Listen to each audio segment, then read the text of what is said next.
नमस्कार, मैं डॉक्टर रेणु कुमारी आज के इस वीडियो में आप सबका स्वागत करती हूँ। आज हम रुचिरा भाग 3 कक्षा 8 का चतुर्दशः पाठः आर्यभट्टः का अध्ययन करेंगे। दशमलव पद्धति के प्रारंभिक प्रयोक्ता आर्यभट्ट ने गणित को एक नई दिशा दी है। तो आइए हम पाठ प्रारंभ करते हैं। आर्यभट्टः पूर्व दिशायाम उदेति सूर्यः पश्चिम दिशायां च अस्तं गच्छति इति दृश्यते हि लोके। सूर्य पूर्व दिशायां उदेति, पूर्व दिशा में उदित होता है, च और पश्चिम दिशायां अस्तं गच्छति और पश्चिम दिशा में अस्त हो जाता है। इति दृश्यते हि लोके, संसार में ऐसा ही देखा जाता है कि प्रायः सूर्य पूर्व दिशा में उदय होता है और पश्चिम में अस्त हो जाता है। परम न अनेन अबोध्यम अस्ति यत् सूर्यो गतिशील इति, परंतु न अनेन इससे न अबोध्यम अस्ति यह नहीं जानना चाहिए यत् कि सूर्यः गतिशील इति, सूर्य गतिशील है ऐसा, परंतु इस बात से यह नहीं मानना चाहिए कि सूर्य पूर्व में उदय होता है और पश्चिम में अस्त होता है। तो ऐसा नहीं मानना चाहिए कि सूर्य गतिशील है, ऐसा नहीं मानना चाहिए। सूर्यो अचलः पृथ्वी च चला या स्वकीय अक्षे घूर्णति इति। अब जो ऐसा जानते हैं कि सूर्य चलता है और पूर्व और पश्चिम का, तभी उन्होंने ऐसा समझ रहे थे। तो आगे कहते हैं कि सूर्यो अचलः, सूर्य अचल है अर्थात एक जगह स्थिर है।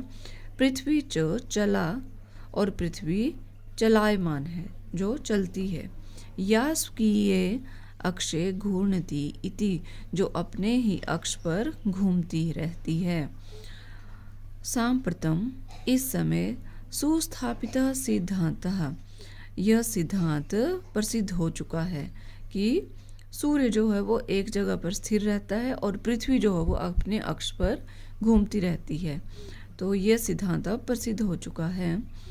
सिद्धांतो अयम प्राथम्येन येन प्रवर्तितः, सिद्धांतो अयम यह सिद्धांत प्राथम्येन पहली बार येन जिसने प्रवर्तिता स्थापित किया, स आसीत महान गणितज्ञः ज्योतिर्बिज आर्यभट्टः, वह थे महान गणितज्ञ और ज्योतिष को जानने वाले आर्यभट्ट, जिन्होंने यह सिद्धांत स्थापित किया कि सूर्य एक जगह स्थिर है और पृथ्वी चलायमान है।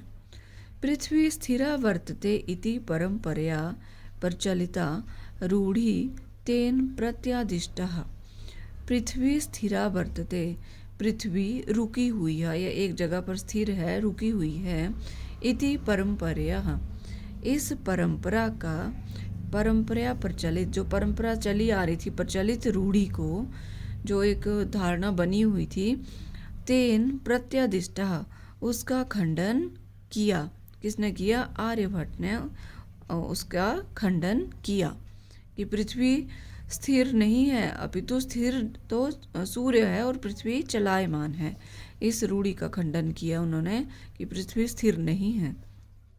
तेन उदाहृतम यद गतिशीलायां नौकायां उपविष्टः मानवः नौकां स्थिराम् अनुभवति अन्यान् च पदार्थान् गतिशीलान् अवगच्छति। तेन उदाहृतम यत्, उन्होंने उदाहरण दिया कि यदि गतिशीलायां नौकायां उपविष्टः मानवः, गतिशीलायां नौकायां, गतिशील अर्थात चलती हुई, नौकायां नाव में, उपविष्टः मानवः बैठा हुआ मनुष्य, नौकाम नाव को, स्थिराम अनुभवति रुकी हुई ही अनुभव करता है। अगर आप कभी भी नाव में बैठे हों तो आप ये अनुभव करेंगे कि जैसे हम एक जगह बैठे हैं और पानी चल रहा है, जबकि ऐसा नहीं होता है कि सब चीज़ें ऐसे चलती हुई लगती हैं, परंतु चल तो नाव रही होती है और बाकी चीज़ें वो स्थिर होती हैं।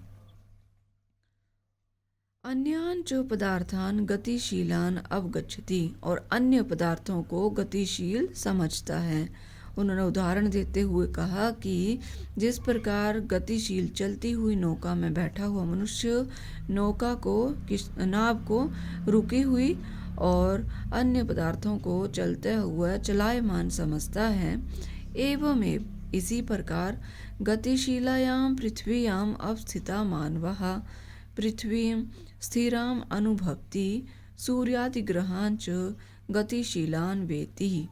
एवमेव इसी प्रकार गतिशीलायां पृथ्व्याम् अवस्थिता मानवः गतिशील पृथ्वी में स्थित मनुष्य पृथ्वी को स्थिराम अनुभवति पृथ्वी को स्थिर मानता है और सूर्य आदि ग्रहों को गतिशील समझता है।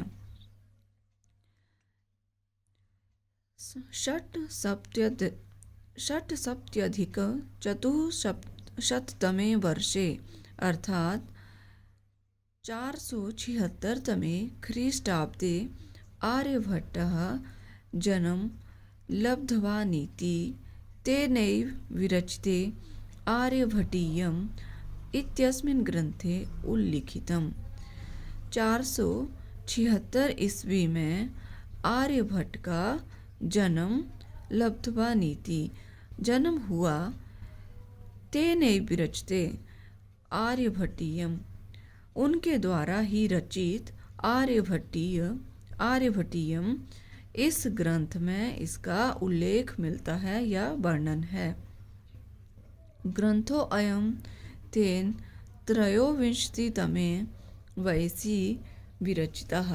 ग्रंथो अयं यह ग्रंथ तेन उनके द्वारा त्रयोविंशतितमे 23 वर्ष की वयसी उम्र में विरचितः लिखा गया था।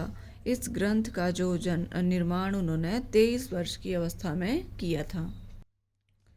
ऐतिहासिक स्रोतों भी ज्ञायते यत् पाटलिपुत्रम निक्षा आर्यभट्टस्य वेधशाला आसीत्।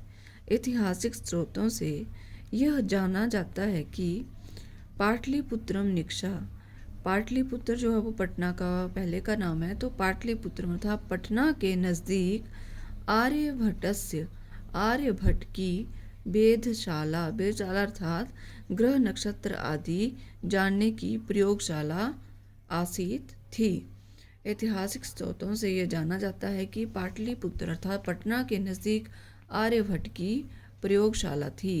अनेन इदम अनुमीयते यत् तस्य कर्म भूमि पाटलिपुत्रम एव आसीत। अनेन इससे यही अनुमीयते अनुमान लगाया जाता है कि तस्य किसकी आर्यभट्ट की कर्म भूमि पाटलिपुत्र ही थी। आर्यभट्टस्य योगदानं गणित ज्योतिषा संबद्धं वर्तते। आर्यभट्ट का योगदान गणित ज्योतिष से संबंधित है। यत्र संख्यानाम आकलनम महत्वम आदधाति, जहाँ संख्याओं की गणना का जो महत्व रखती है, जहाँ संख्याओं की गणना महत्व रखती है। आर्यभट्टः फलित ज्योतिष शास्त्रे न विश्वसीति स्म। आर्यभट्ट फलित ज्योतिष शास्त्र में विश्वास नहीं रखते थे या करते थे। गणितीय पद्धत्या कृतम् आकलनम् आधृत्य एव तेन प्रतिपादितं यत् ग्रहणे राहु केतु नामकौ दानवौ नास्ति कारणम्। गणितीय पद्धति के आधार पर कृतम किए गए, गणितीय पद्धति के द्वारा की गई आकलनम गणना को आधार मानकर ही तेन प्रतिपादितम उनके द्वारा यह प्रमाण पूर्वक कहा गया कि, प्रतिपादितम अर्थात प्रमाण पूर्वक कहा गया कि ग्रहणे राहु केतु नामकौ दानवो नास्ति, कि ग्रहण में राहु और केतु नामक राक्षस जो उनके कारण नहीं होता है, कि जो ग्रहण होता है सूर्य ग्रहण और चंद्र ग्रहण, वो राहु और केतु नामक दानव जो हैं अर्थात राक्षसों के कारण नहीं होता है। तत्र तु सूर्य चंद्र पृथ्वी इति त्रीणि एव कारणानि। तत्र तु वहाँ तो सूर्य चंद्रमा और पृथ्वी इति त्रीणि एव कारणानि इन तीनों के कारण ही होता है। ग्रहण जब भी होता है तो सूर्य चंद्र और पृथ्वी इन तीनों के कारण ही होता है। सूर्यं परितः भ्रमन्त्या पृथिव्याः चंद्रस्य परिक्रमा पथेन संयोगात् ग्रहणं भवति। कहा गया है कि सूर्यं परितः सूर्य के चारों ओर भ्रमन्त्या घूमती हुई पृथ्वी के चंद्रस्य चंद्रमा के परिक्रमा पथेन संयोगात परिक्रमा पथ के संयोग से ग्रहण होता है। घूमते हुए जब सूर्य के चारों ओर घूमते हुए जब पृथ्वी और चंद्रमा के परिक्रमा पथ में जब संयोग होता है उसके कारण ग्रहण होता है। यत् पृथिव्याः छायापातेन चंद्रस्य प्रकाशः अवरुध्यते तदा चंद्रग्रहणं भवति। यदा जब पृथ्वी की छायापातेन छाया पड़ने से चंद्रमा का प्रकाश अवरुध्यते अवरुद्ध हो जाता है तदा तब चंद्र ग्रहणम भवति तब चंद्र ग्रहण होता है। जब पृथ्वी की छाया पड़ने से चंद्रमा का प्रकाश अवरुद्ध हो जाता है तब चंद्र ग्रहण होता है। ये है मैप। इससे समझने में आसानी होगी। इसमें चंद्र ग्रहण के विषय में बताया गया है कि जैसे ये सूर्य है और इसकी परिक्रमा करते हुए जब यहाँ आगे बीच में पृथ्वी और यहाँ है चंद्रमा, ये है सूर्य, बीच में आगे पृथ्वी, और जब घूमते घूमते पृथ्वी की जो छाया है, ये छाया जो है वो किस पर पड़ गई? चंद्रमा के ऊपर पड़ गई। तो ये क्या है? पूरा ही काला हो गया जैसे दिख रहा है, इसके ऊपर पड़ गई है चंद्रमा के ऊपर, तो क्या होता है? चंद्र ग्रहण होता है। यहाँ चंद्रमा का प्रकाश अवरुद्ध हो गया है इस छाया पड़ने से, पृथ्वी की छाया से, इसीलिए यह चंद्र ग्रहण कहलाता है। तथैव पृथ्वी सूर्ययोः मध्ये समागतस्य चंद्रस्य छायापातेन सूर्यग्रहणं दृश्यते। तथैव वैसे ही यदा जब पृथ्वी सूर्य मध्य पृथ्वी और सूर्य के बीच में समागतस्य आए हुए चंद्रस्य चंद्रमा की छायापातेन छाया पड़ने से सूर्य ग्रहणम दृश्यते सूर्य ग्रहण दिखाई देता है। और वैसे ही जब पृथ्वी और सूर्य के बीच में चंद्रमा के आने से चंद्रमा की छाया पड़ने पर सूर्य ग्रहण होता है। ये इस चित्र के माध्यम से समझने में आसानी होगी कि यह सूर्य है, ये पृथ्वी है और इनके बीच में आ गया है चंद्रमा, और यहाँ पर जो चंद्रमा की छाया है, जो चंद्रमा की जो परछाई है वो पृथ्वी पर पड़ती है, और जहाँ जहाँ परछाई पड़ती है वहाँ पर सूर्य दिखाई नहीं देता है, और इसी कारण कहा जाता है कि सूर्य ग्रहण है। समाजे नूतनानां विचाराणां स्वीकरणे प्रायः सामान्यजनाः काठिन्यम अनुभवन्ति। समाज में नूतनानां नए विचारों को स्वीकार करने में प्रायः सामान्य जन आम आदमी को काठिन्यम अनुभवन्ति कठिनता होती है। समाज में प्राय ऐसा देखा जाता है कि नए विचारों को स्वीकार करने में आम आदमी को कठिनता होती है। भारतीय ज्योतिष शास्त्रे तथैव आर्यभट्टस्यापि विरोधः अभवत्। भारतीय ज्योतिष शास्त्र में भी वैसे ही आर्यभट्ट का भी विरोध हुआ। ठीक वैसे ही आर्यभट्ट का भी भारतीय ज्योतिष शास्त्र में विरोध हुआ। तस्य सिद्धांतः उपेक्षितः, उसके सिद्धांत की जो है उपेक्षा की गई, उसको माना नहीं गया, मतलब उसको खंडन किया गया कि हम नहीं मानते। स पंडित पंडितम मन्यनाम उपहास पात्रम जाता।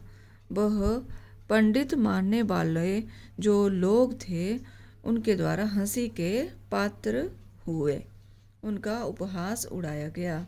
सह पंडित मन्य नाम, अपने आप को पंडित मानने वाले लोगों के द्वारा उपहास पात्रम जाता, उपहास पात्र बन गए। पुनरपि तस्य दृष्टि कालातिगामिनी दृष्टः। पुनरपि, फिर भी, तस्य दृष्टि, उनकी दृष्टि, कालातिगामिनी अर्थात समय के आगे देखने वाली साबित हुई। कालातिगामिनी दृष्टि अर्थात समय के आगे देखने वाली साबित हुई। दूर की दृष्टि, जैसे समय से पहले उन्होंने अनुमान लगा लिया था कि यही सच्चाई है और वो उस पर अड़े रहे। उन्होंने अपनी बात से पीछे नहीं हटे। उन्होंने कह दिया तो कह दिया कि सूर्य मतलब एक जगह स्थिर है और पृथ्वी घूमती है तो घूमती है। वैसे ही सूर्य ग्रहण और चंद्र ग्रहण के विषय में उन्होंने अपनी भविष्यवाणी कर दी। आधुनिकै वैज्ञानिकै तस्मिन् तस्य च सिद्धांते समादरः प्रकटितः। आधुनिक वैज्ञानिकों ने तस्मिन्, उनका, तस्य च सिद्धांते, और उनके सिद्धांत का, समादरः प्रकटितः, उनके सिद्धांत के प्रति आदर प्रकट किया। आधुनिक वैज्ञानिक जो आए, पहले जो हुए ज्योतिष के जानकार उन्होंने तो नहीं, परंतु जो आधुनिक वैज्ञानिक हुए उन्होंने आर्यभट्ट का और उनके उन सिद्धांतों के प्रति आदर प्रकट किया। अस्मात् एव कारणात् अस्माकं प्रथम उपग्रहस्य नाम आर्यभट्ट इति कृतम्। अस्मात् एव कारणात्, इसी कारण से ही, अस्माकं, हमारे, प्रथम उपग्रह से नाम, पहले उपग्रह का नाम, आर्यभट्ट इति कृतम, ऐसा किया गया। उन्होंने अपने पहले जो उपग्रह का नाम आर्यभट्ट इसीलिए रखा। वस्तुतः भारतीयायाः गणितपरम्परायाः अथ च विज्ञानपरम्परायाः असौ एकः शिखरपुरुषः आसीत्। वास्तव में भारतीयायाः, भारतीयों की गणित परंपराया का और विज्ञान परंपरा के असौ, यह कौन, असौ मतलब आर्यभट्ट, एक शिखर पुरुषः आसीत अर्थात श्रेष्ठ पुरुष थे।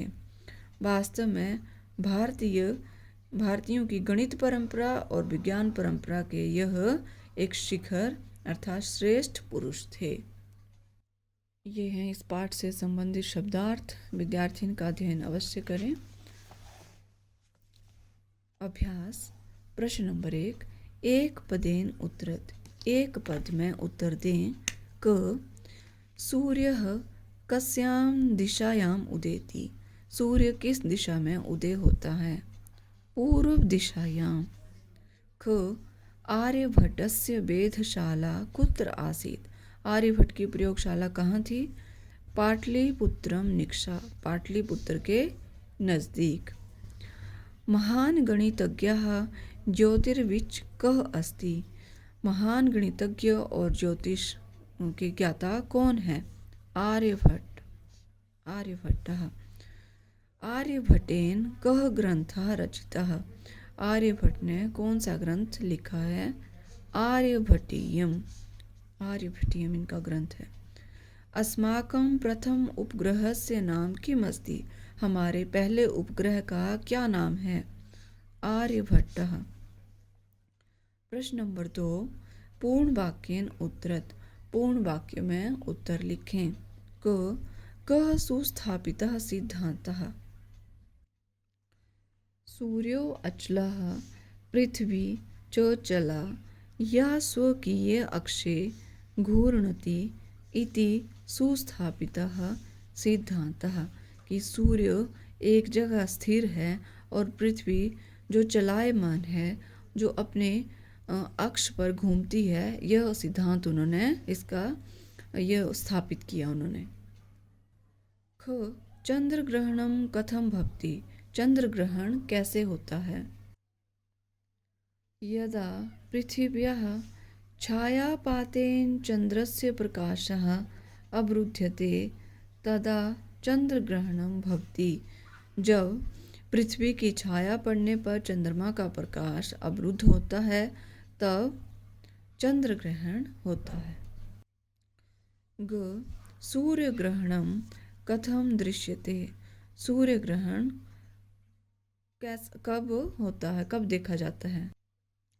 यदा पृथ्वी सूर्यो मध्ये चंद्रः समागच्छति तदा सूर्य ग्रहणम दृश्यते। जब पृथ्वी और सूर्य के बीच में चंद्रमा आ जाता है तब सूर्य ग्रहण देखा जाता है। घ आर्यभट्टस्य विरोधा किमर्थम अभवत्, आर्यभट्ट का विरोध किस लिए हुआ। इसका उत्तर है समाजे नूतनानां विचाराणां स्वीकारणे जनः काठिन्यम् अस्मादेव कारणात् आर्यभट्टस्य विरोधा अभवत्। समाज में नए विचारों को स्वीकार करने में लोग वो आसान नहीं समझते, इसी कारण से आर्यभट्ट का विरोध हुआ। प्रथम उपग्रहस्य नाम आर्यभट्टा इति कथम कृतम, पहले उपग्रह का नाम आर्यभट्ट यह किसने किया। इसका उत्तर है आधुनिकै वैज्ञानिकै आर्यभट्टे तस्य सिद्धान्ते च समादरः प्रकटिताः अतः अस्माकं प्रथम उपग्रहस्य नाम आर्यभट्टः इति कृतम, कि आधुनिक वैज्ञानिकों ने आर्यभट्ट और उसके सिद्धांत के प्रति आदर प्रकट किया, इसलिए अस्माकम हमारे प्रथम उपग्रह का नाम आर्यभट्ट ऐसा किया। प्रश्न नंबर 3,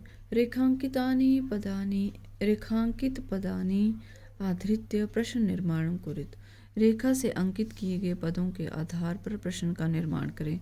जहाँ जहाँ ये पद रेखा से अंकित किए गए हैं उनके स्थान पर हमने प्रश्नवाचक जो पद है उसका लिखना है और प्रश्नवाचक वाक्य बनाना है। क सूर्यः पश्चिमायां दिशायां अस्तं गच्छति,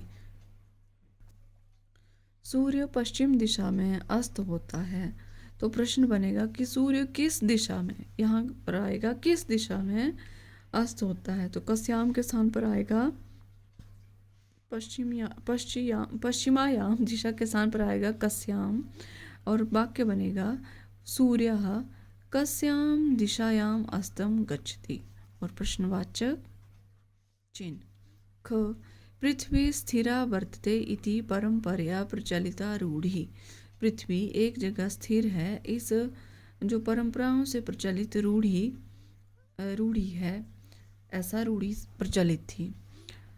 तो पृथ्वी स्थिर है ऐसा क्या प्रचलित रूढ़ी थी। तो परंपरा के स्थान पर आएगा कया और वाक्य बनेगा पृथ्वी स्थिरा वर्तते इति कया प्रचलिता रूढ़ि, और प्रश्नवाचक चिन्ह। आर्यभट्टस्य योगदानम गणित ज्योतिष संबद्धम वर्तते, आर्यभट्ट का योगदान गणित और ज्योतिष से संबंधित है। तो आर्यभट्ट का योगदान किससे संबंधित है, तो यहाँ पर गणित ज्योतिष के स्थान पर आएगा केन, और वाक्य बनेगा आर्यभट्टस्य योगदानम केन संबद्धम वर्तते। घ समाजे नूतन विचाराणां स्वीकरणे प्रायः सामान्यजनः काठिन्यम अनुभवन्ति, समाज में प्रायः नए विचारों को स्वीकार करने में आम जो लोग हैं वो कठिनता का अनुभव करते हैं। तो वाक्य बनेगा कि समाज में नए विचारों को स्वीकार करने में प्रायः के अर्थात कौन काठिन्यम अनुभवन्ति, सामान्य जना के स्थान पर आएगा के, और वाक्य बनेगा समाजे नूतन विचाराणां स्वीकरणे प्रायः के काठिन्यम अनुभवन्ति, और प्रश्नवाचक चिन्ह। पृथ्वी सूर्ययोः मध्ये चंद्रस्य छायापातेन सूर्यग्रहणं भवति, पृथ्वी और सूर्य के बीच में चंद्रमा की छाया पड़ने पर सूर्य ग्रहण होता है। तो प्रश्न बनेगा, किन के मध्य चंद्रमा की छाया पड़ने पर सूर्य ग्रहण होता है? तो पृथ्वी सूर्य के मध्य सूर्य के स्थान पर आएगा कयोः।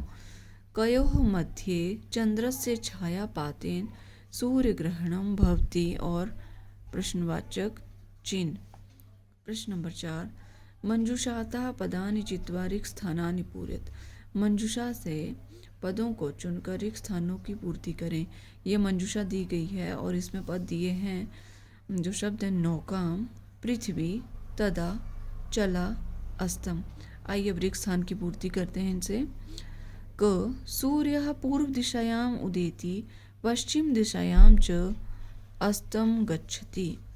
ख सूर्यः अचलः पृथ्वी च चला। ग पृथ्वी स्वकीये अक्षे घूर्णति। घ यदा पृथिव्याः छायापातेन चन्द्रस्य प्रकाशः अवरुध्यते तदा चन्द्रग्रहणं भवति। नौकायाम् उपविष्टः मानवः नौकां स्थिराम अनुभवति। नौका में बैठा हुआ मनुष्य नौका को स्थिर अनुभव करता है। प्रश्न नंबर 5, संधि विच्छेदम कुरुत। संधि विच्छेद करें। ग्रंथो अयम, ग्रंथः धन अयम, सूर्याचलः, सूर्य धन अचलः, तथैव, तथा धन एव, कालातिगामिनी, काल धन अतिगामिनी। प्रथम उपग्रहस्य, प्रथमोपग्रहस्य, प्रथम धन उपग्रहस्य। प्रश्न नंबर 6 अ भाग है। अधोलिखित पदानाम विपरीतार्थक पदानि लिखित। नीचे लिखे गए पदों के विपरीत अर्थ वाले पद लिखें। जो इस तरफ लिखे गए हैं शब्द, उनके हमने विपरीत शब्द लिखने हैं। उदयः, अस्तः, अचलः, चलः, अंधकारः, प्रकाशः, स्थिरः, अस्थिरः, समादरः, निरादरः, आकाशस्य, पृथिव्याः। आभाग है। अधोलिखित पदानां समानार्थक पदानि पाठात् चित्वा लिखित। नीचे लिखे गए पदों के समानार्थक पद पाठात् चित्वा, पाठ से चुनकर लिखें। जो पाठ में इनके समानार्थक शब्द आए हैं इस तरफ जो लिखे हैं उनके अर्थ समानार्थक जिनके हैं वो लिखने हैं। संसारे, लोके, इदानीं, सांप्रतम, वसुंधरा, पृथ्वी, समीपम, निक्षा, गणनम, आकलनम, राक्षसौ, दानवौ। प्रश्न नंबर 7, अधोलिखितानि पदानि आधृत्य वाक्यानि रचयेत्। नीचे लिखे गए पदों को आधार पर वाक्यों की रचना करें। इनको आधार बनाकर वाक्यों की रचना करनी है। तो पहला है सांप्रतम अर्थात अब या इस समय। वाक्य बनेगा सांप्रतम बालकाः क्रीडन्ति। अब या इस समय बालक खेल रहे हैं। निक्षा अर्थात निकट या समीप। विद्यालयं निक्षा उपवनम अस्ति। विद्यालय के पास या समीप उपवन है, बगीचा है। परितः अर्थात चारों ओर। मंदिरम परितः भक्ताः सन्ति। मंदिर के चारों ओर भक्त हैं। उपविष्टः बैठा हुआ। कक्षायाम उपविष्टः छात्रः पठति। कक्षा में बैठे हुए या बैठा हुआ छात्र पढ़ता है। करम भूमि। भारत देशः मम करम भूमि अस्ति। भारत देश मेरी करम भूमि है। वैज्ञानिकः आर्यभट्टः भारतस्य प्रसिद्धः वैज्ञानिकः आसीत्। आर्यभट्ट भारत का प्रसिद्ध वैज्ञानिक था। तो ये है हमारा पाठ आर्यभट्टः। मैं आशा करती हूँ आपको ये वीडियो अवश्य पसंद आएगा।